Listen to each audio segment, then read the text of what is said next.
से, उस भारत से जहां 140 करोड़ लोग, 22 भाषाएं और 600 से भी अधिक बोलियां बोली जाती है, वह भारत जहां राजनीति मात्र सत्ता का विषय नहीं बल्कि अनेक विचारों की विविधता का दर्पण है, या उस भारत की सांस्कृतिक जटिलता से जहां 4000 जातियां, 25,000 उपजातियां, 8 प्रमुख धर्म है, जिसने केवल भारत को ही नहीं बल्कि पूरे विश्व को दिशा दी है, जिसने केवल भारत को ही नहीं बल्कि पूरे विश्व को दिशा दी है।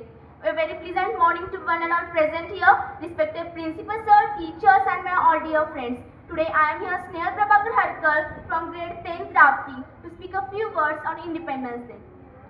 पहचानो हमें, हम वही है जो बाढ़ भेद की धरती से धारा निकाल दिया करते थे, एक उंगली पर गोवर्धन उठा लिया करते थे, हम ही थे वो दिले जो चक्रव्यूह में वापस लौटने की विद्या सीखे बगैर गए, हम ही थे जिनके फेंके हुए पत्थर पानी में तैर गए, हम मारना भी जानते हैं और बचाना भी। हमने दुश्मन के लिए फाइटर जेट्स बनाए, संगीन बनाई, और जब जिंदगी की सांस छूटने लगी तो हम ही ने वैक्सीन बनाई और लिख दिया उस वैक्सीन पर सर्वे संत निरामया, यानी ईश्वर सिर्फ हम पर ही नहीं सब पर करे दया, यानी ईश्वर सिर्फ हम पर ही नहीं सब पर करे दया।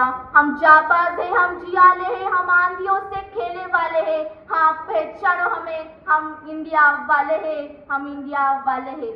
As we all know, we celebrate Independence Day on 15 August because on 15 August 1947 we got freedom from British rule.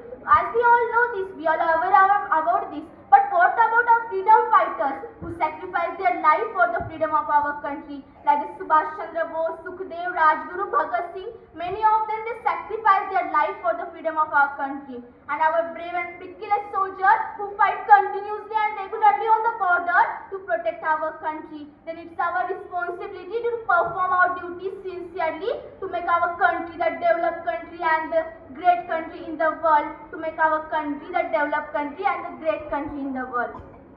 Science कहता है कि दुनिया का कोई भी इंसान नहीं सह सकता शून्य से नीचे और 50 के ऊपर का तापमान।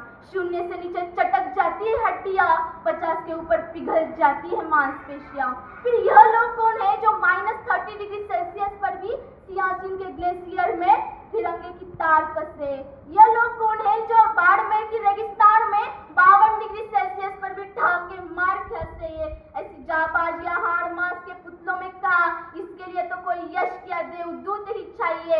हाँ, फौजी खुदा के भेजे हुए फरिश्ते हैं, कोई और सबूत चाहिए। फौजी खुदा के भेजे हुए फरिश्ते हैं, कोई और सबूत चाहिए। थैंक यू, जय हिंद।